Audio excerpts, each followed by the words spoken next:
सवाब होगा, सवाब होगा इंशाअल्लाह। अब मैं ये पूछता हूं तबलीग जमात वालों से कि किसी की औरत बनने की तमन्ना करने पे सवाब है, इस पे कुरान और हदीस की कौन सी आयत तुम दलील में पेश कर सकते हो? हम ये कहते हैं कि हमने 11वीं शरीफ की फातिहा की, इसमें अल्लाह ताला हमको सवाब अता फरमाता है, तो तबलीग जमात वाला फौरन कहता है कुरान और हदीस की दलील लाओ।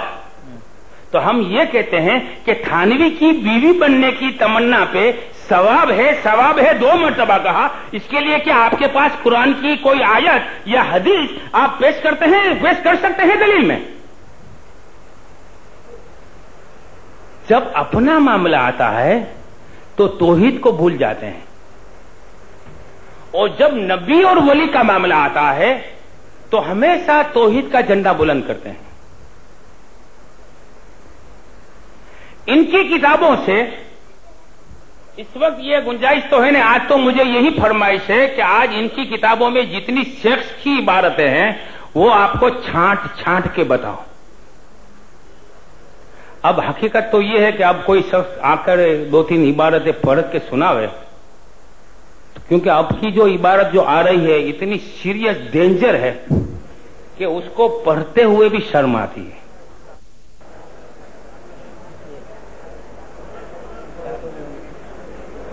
देखिए ये किताब दूर से तो लगेगा जैसे कुरान शरीफ रखा हुआ है, नाम मोटा, दर्शन ऊंचा मकान, फीका पकवान। उसके हेडिंग देखो, कुरान व सुन्नत की रोशनी में जिंदगी के सैकड़ों मसाइल का हकीमाना हल।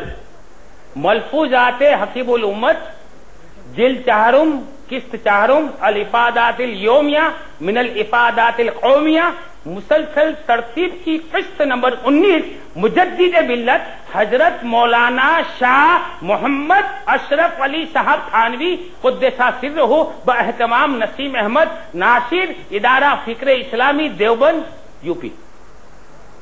इसका बिल भी हमारे पास मौजूद है। और अगर आप हजरत से मैं कह दूं कि भिंडी बाजार में यही किताब मिलती है, आप खरीद के देख सकते हैं। हवाला नोट कीजिए, सफा नंबर 127। तो ऊपर जो हाईलाइट किया हुआ है, मेरे हैदराबादी मामू साहब गो एक आजाद दुर्वेश थे। कौन कहता है? अशरफ अली।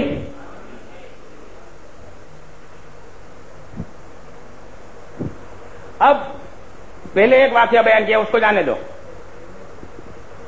हाँ, अब दूसरा वाकया बयान करता है कि एक वाकया उन्हीं मामू साहब का और याद आया। क्या लिखता है? अशरफ अली थानवी का एक मामू था जो हैदराबाद में रहता था। कहां पे?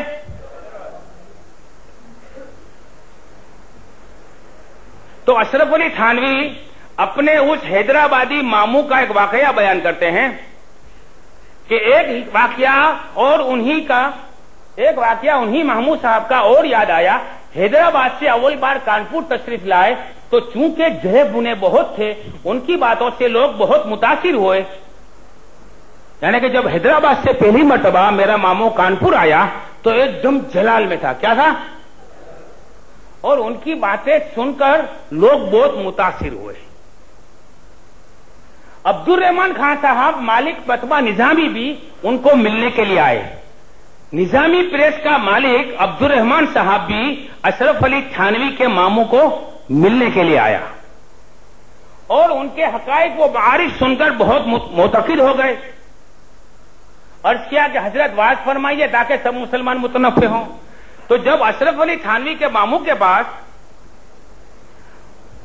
अब्दुल रहमान साहब आए तो थानवी साहब के मामू की हकीमाना और दुर्वेशाना बात सुनकर बहुत मुतकिद हो गए और उनके दिल में यह ख्याल आया कि ये बातें हजरत कमरे में, बंद कमरे में, चार दीवारी के दरमियान बयान फरमाते हैं। अगर इन्हीं बातों को हजरत आम मजमे में, वाज में बयान फरमा देंगे तो लोगों को बहुत फायदा होगा।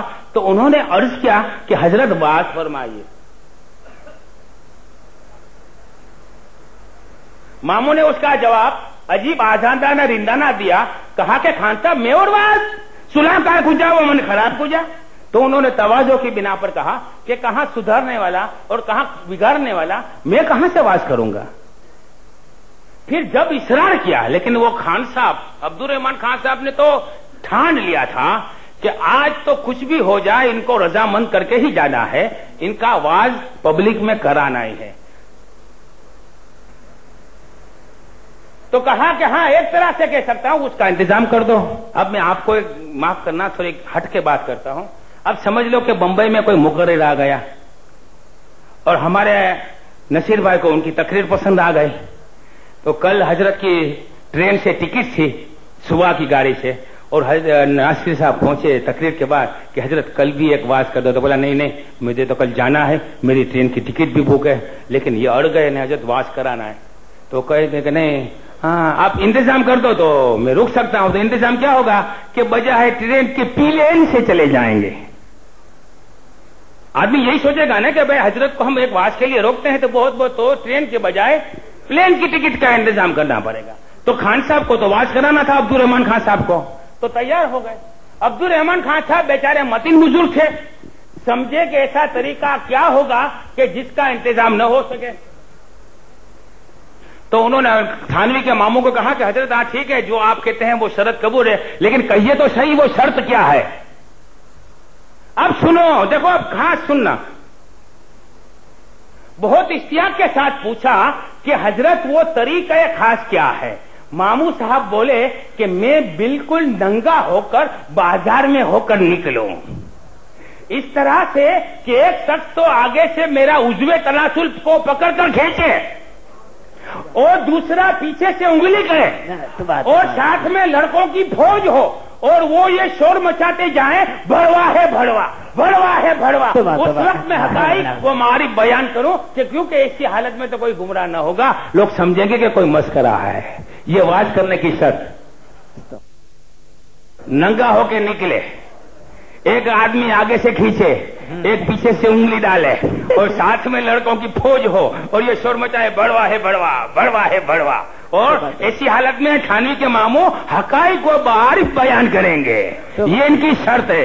वो तो पागल थे, मज्जूब थे, जो भी थे, लेकिन अशरफ अली थानवी की अकल क्या घास चढ़ने गई थी कि उन्होंने अपने मामू का ऐसा बेहुदा वाकया अपनी किताब में छाप मारा। अब इससे ज्यादा बेशर्मी की कोई बात हो सकती है? इससे भी बेशर्मी की बात है।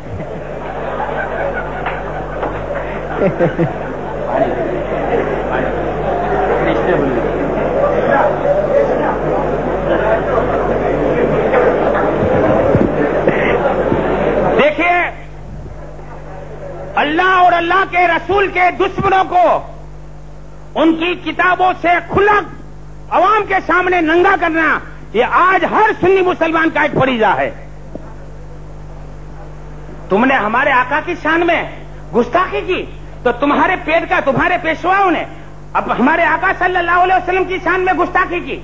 अशरफ अली थानवी ने हिफ्जुल ईमान में लिखा कि फिर यह कि आपकी जाते मुकद्दसा पर इल्म गैब का हुक्म क्या जाना। अगर बकौल ज़ैद सही है तो दरियाफ्त तलब अम्र यह है कि इस गैब से मुराद बाज गैब है या कुल। अगर बाज उलूम गैब या मुराद है तो इसमें हुजूर सल्लल्लाहु अलैहि वसल्लम की क्या तखसीस। ऐसा इल्म गैब तो हर ज़ैद अमर बल्कि हर सभी मजनू बल्कि जमी हैवानात वो बहाइम के लिए हासिल है। हिफ्जुल ईमान में अशरफ अली थानवी ने यह इबारत लिखकर सरकार दो आलम सल्लल्लाहु अलैहि वसल्लम की शान में तौहीन की तो तुम्हारे पेट का पानी नहीं हिला।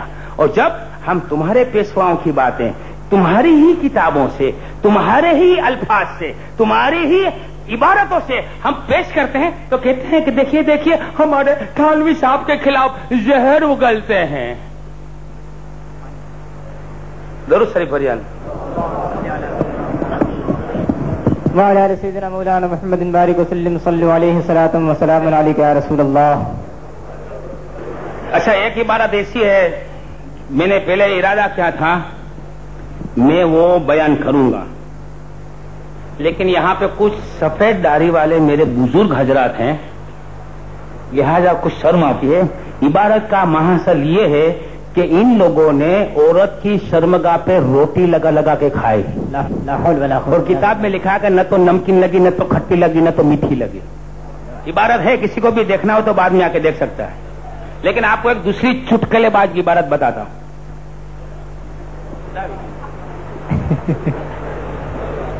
یہ لوگوں نے تو رجنیش کو بھی پیچھے رکھ دیا بھائی۔ رجنیش بھی سوچتا ہوگا کہ یہ تو میرے باپ نکلے۔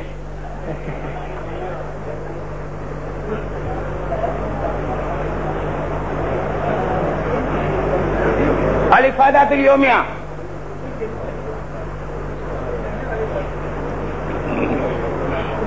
اب وہی تھانوی صاحب کا جو ماموں تھا، ان کے ایک پیر صاحب تھے، کیا تھے؟ لیکن پیر صاحب ہیں وہ حسینوں کے بہت شوقین تھے۔ رات میں ان کے پاس نئی نئی تتلیاں آتی تھی، حسینہ آتی تھی، چھمک چھلو آیا کرتی تھی۔ وہ واقعہ تھانوی صاحب نے اپنی کتاب میں لکھا ہے۔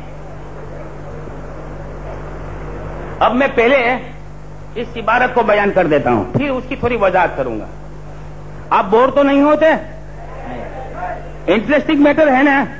ہاں، سیکس کا معاملہ ہوگا، سب کو مزہ آئے گی۔